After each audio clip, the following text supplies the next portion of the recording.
Hello दोस्तों, कैसे हैं आप सब लोग। उम्मीद करता हूं काफ़ी अच्छे होंगे।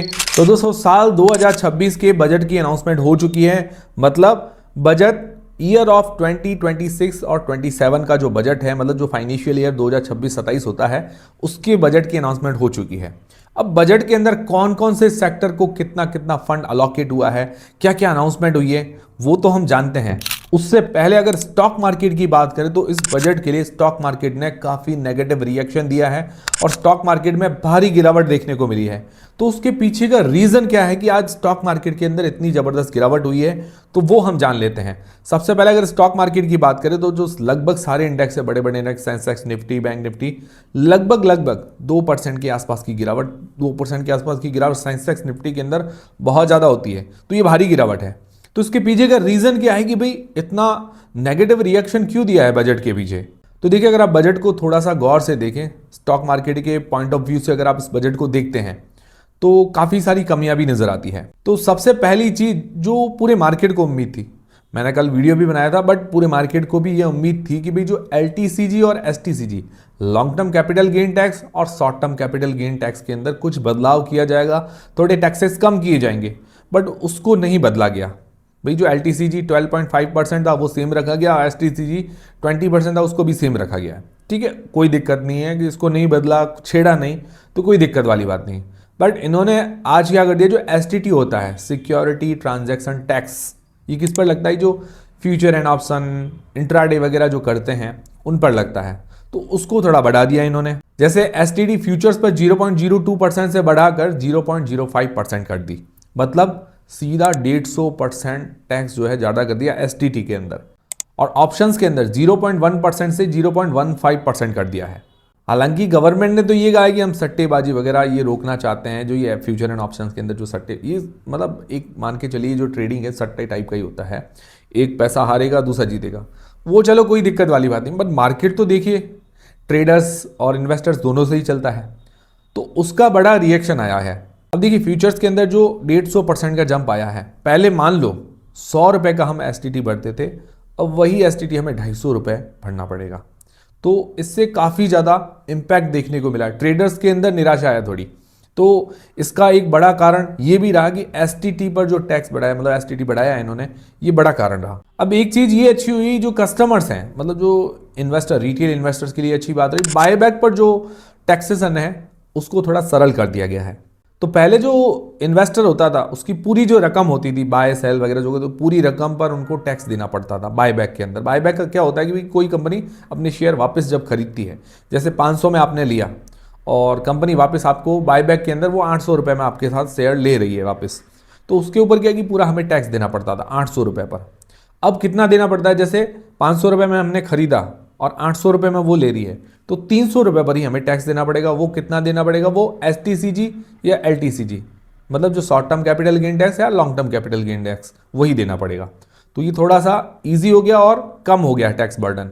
नहीं तो क्या होता था कि जो हमारा इनकम टैक्स स्लैब होता था उस हिसाब से हमें टैक्स देना पड़ता था, और पूरी इनकम पर, पूरी जो होती थी 800 रुपये में अगर हमने बाय किया है कंपनी ने, तो 800 रुपये पूरे पर टैक्स लगता था। तो वो किसी का 30% का टैक्स स्लैब हो तो उसको 30% के हिसाब से देना पड़ता था, तो वो महंगा पड़ जाता था। तो ये थोड़ा सा अब सरल हो गया है बायबैक के लिए। तो इन्वेस्टर्स के लिए तो ईजी है, बट जो प्रमोटर्स हैं, जो बायबैक वापस करते हैं शेयर को, तो उनके लिए क्या है कि जो थोड़ा बर्डन, पहले 22% का टैक्स था वो अब 30% के आसपास आ गया है, तो उनके लिए भी थोड़ा निराशाजनक बात है। तो प्रमोटर्स भी थोड़ी निराश है, इसके कारण भी थोड़ा स्टॉक मार्केट ने नेगेटिव रिएक्ट किया है। तो ये दो बड़े कारण रहे। उसके अलावा देखिए, बजट के आसपास वॉलेटिलिटी तो रहती है और मार्केट तो अप डाउन काफ़ी ज़्यादा होता है, तो उस कारण भी, बजट के कारण या कहें या ओवरऑल ये टैक्सेशन के कारण कहें, तो मार्केट नेगेटिव काफ़ी ज़्यादा रिएक्ट किया है। अगर कुछ अच्छी अनाउंसमेंट होती, मैंने आपको कहा LTCG और STCG पर अगर अच्छी अनाउंसमेंट होती तो मार्केट बढ़िया पॉजिटिव रिएक्ट करता, बट ऐसा कुछ हुआ नहीं। बट मुझे लगता है ऐसा होना चाहिए, STCG कम करना चाहिए, 20% बहुत ज़्यादा है। मुझे मतलब वाकई में ये अच्छा नहीं लग रहा, और काफ़ी मार्केट जो एक्सपर्ट्स हैं उनको भी ये अच्छा नहीं लग रहा। अगर आप देखेंगे, ये बड़ी डिमांड थी, LTCG STCG बहुत बड़ी डिमांड थी, ये पूरी नहीं हुई।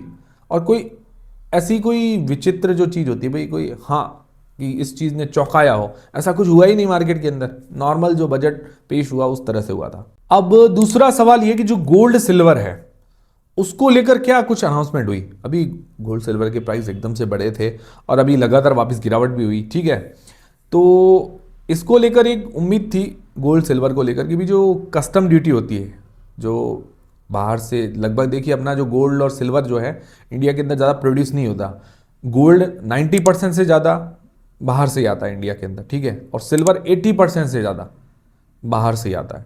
अपने इंडिया के अंदर बहुत कम इसकी जो माइंस वगैरह आप कहें तो वो बहुत कम है। तो जो इस बाहर से आता है तो उस पर कस्टम ड्यूटी लगती है, मतलब आयात शुल्क। वो पहले ज़्यादा था और पिछले साल 6% किया था, ठीक है, वो थोड़ा कम किया था, अच्छी बात रही, तो थोड़ा भाव कम हुआ था। इस साल और उम्मीद थी कि भी थोड़ा सा कस्टम ड्यूटी और कम किया जाए, 6 से 3% हो तो थोड़ा जो इस पर टैक्स बर्डन कम हो तो थोड़ा भाव और कम हो, बट ऐसा नहीं हुआ। जो ये गोल्ड और सिल्वर दोनों के प्राइजेस के अंदर गिरावट देखने को मिली। गिरावट देखिए वो जो अभी एकदम से रिसेंटली भाव चढ़े थे उस कारण वो गिरावट है। बाकी ये अगर इंपोर्ट ड्यूटी, जो ये इंपोर्ट ड्यूटी कस्टम ड्यूटी थोड़ी कम होती तो मुझे लगता है अच्छी बात रहती, क्योंकि दूसरे डेवलप्ड नेशन के हिसाब से देखिए तो वहाँ पर क्या है कि गोल्ड सिल्वर थोड़ा सस्ता मिल रहा है, क्योंकि जो कस्टम ड्यूटी वो थोड़ी कम है। तो ये मुझे लगता है इस पर थोड़ा और ध्यान देना चाहिए। बाकी इनकम टैक्स पर जो स्टैंडर्ड डिडक्शन है 50,000 से 75,000 कर दिया गया है, ये अच्छी बात रही। और दूसरी अच्छी बात ये रही, एंजल टैक्स खत्म कर दिया। एंजल टैक्स क्या होता है? जो छोटे छोटे स्टार्टअप्स वगैरह होते हैं, एसएमई कंपनियां होती हैं, छोटे छोटे स्टार्टअप्स, आपको पता होगा, तो वो क्या करते हैं कि भाई फंडिंग जब जुटाते हैं तो उस पर उनको टैक्स देना पड़ता था पहले, जो कि 30% के आसपास था। अभी इसको 0% कर दिया गया है। तो ये थोड़ा अच्छी बात रही भाई, स्टार्टअप्स को बूस्ट मिलेगा, थोड़ा बढ़ावा मिलेगा, और क्या कि ये टैक्स कम होने से थोड़ा बर्डन लोगों पर कम हो जाएगा। तो ये कुछ अच्छी बातें रही। अब ओवरऑल किस किस सेक्टर को कितना कितना फंड अलोकेट हुआ है वो भी जान लेते हैं, ब्रीफ में फटाफट जान लेते हैं। तो देखिए जो पब्लिक कैपेक्स होता है, जो पब्लिक पर खर्चा किया जाता है, इंफ्रास्ट्रक्चर वगैरह, ठीक है ना, वो 12.2 लाख करोड़ रुपए अलोकेट किए गए हैं। पिछले साल 11.2 लाख करोड़ रुपए के आसपास था। हालांकि देखा जाए ये जो पब्लिक कैपेक्स है, इसको अगर आंकड़ों वाइज देखा जाए तो इतना पता नहीं खर्च हो पाता है या नहीं हो पाता है, ये भी पूरा मतलब क्लियर नहीं है भाई। अगर इतना चीज़ें खर्च होती है एक साल के अंदर तो काफ़ी ज़्यादा डेवलपमेंट आना चाहिए। हालांकि ये जो बजट अलॉकेट हुआ है पब्लिक कैपेक्स के लिए, तो उसके अंदर सीमेंट है, स्टील इंडस्ट्री है, इंफ्रास्ट्रक्चर से रिलेटेड जो शेयर्स हैं उनको बेनिफिट मिल सकता है। फिर दूसरा, इस बजट के अंदर सेमीकंडक्टर, एआई, इन पर ज़्यादा ध्यान दिया गया है। और इंडियन सेमीकंडक्टर मिशन 2.0 के तहत इस बार 40,000 करोड़ रुपए सेमीकंडक्टर को जो सेक्टर है उसको अलॉकेट किए गए। तो सेमीकंडक्टर से रिलेटेड जो शेयर्स हैं उनको बेनिफिट मिला है, आज तेजी भी देखने को मिली उनके शेयर्स के अंदर। तो इसके अलावा इलेक्ट्रिक कंपोनेंट मैन्युफैक्चरिंग पर भी खासा फोकस किया जा रहा है। इलेक्ट्रॉनिक्स जो चीज़ें होती है उन पर भी खासा फोकस किया जाए, और उसके लिए भी 40,000 करोड़ रुपए का बजट अलॉकेट किया गया है। और भारत को बायोफार्मा का हब भी बनाना है, इसके लिए 10,000 करोड़ रुपए अलॉकेट किए गए हैं। बायोफार्मा मतलब जो ये जैविक दवाइयाँ होती हैं, जैसे छोटे छोटे ऐसे जीवाणु कीटाणु आते हैं जिसके सहारे से दवाइयाँ तैयार की जाती है, तो उसके लिए भी भारत को हब बनाना है। फिर एक और इम्पॉर्टेंट मैं सेक्टर बताना चाहूँगा, टेक्सटाइल सेक्टर।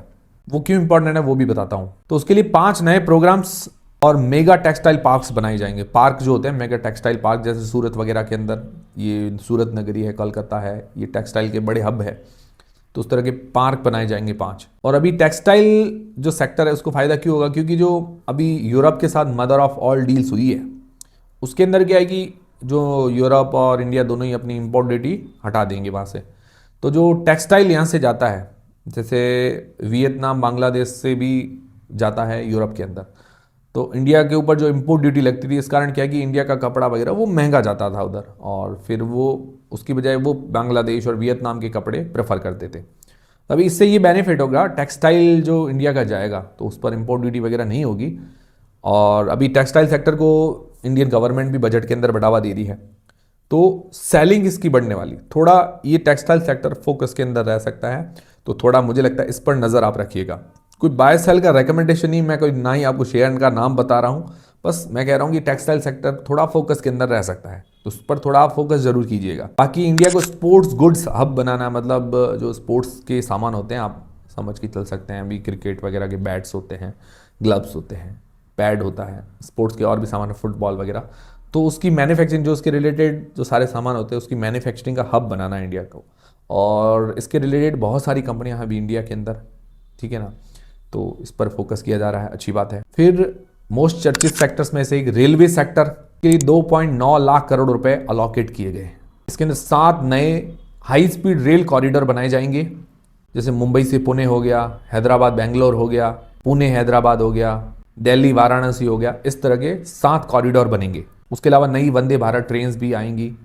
फिर डिफेंस के लिए जो रक्षा बजट होता है हमारा 7.85 लाख करोड़ रुपए उस पर खर्च किए जाएंगे। अच्छी बात है, पर मुझे लगता है थोड़ा बहुत रिसर्च एंड डेवलपमेंट पर भी खर्च होना चाहिए, ताकि क्या है कि जो रिसर्च होती है उसको और ज़्यादा बढ़ावा मिले। बाकी जो फॉरेन इन्वेस्टर्स हैं, एनआरआईज वगैरह जो होते हैं, उनकी जो लिमिट है 5% से बढ़ाकर 10% कर दी गई है। और दूसरा, फॉरेन टूर वगैरह करते थे या पढ़ाई वगैरह करने जाते थे, उस पर टीसीएस लगता है, टैक्स कलेक्शन एट सोर्स उसको बोलते हैं, तो 5 से 20% के बीच में लगता था, अब वो 2% के आसपास होगा।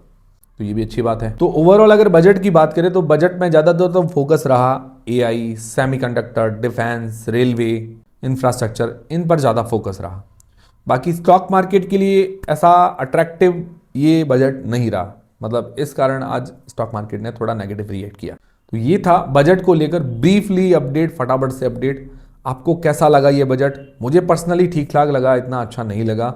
मुझे एलटीसीजी और एसटीसीजी पर ज़्यादा उम्मीद थी, वो हुआ नहीं, और काफ़ी लोगों को भी उम्मीद थी।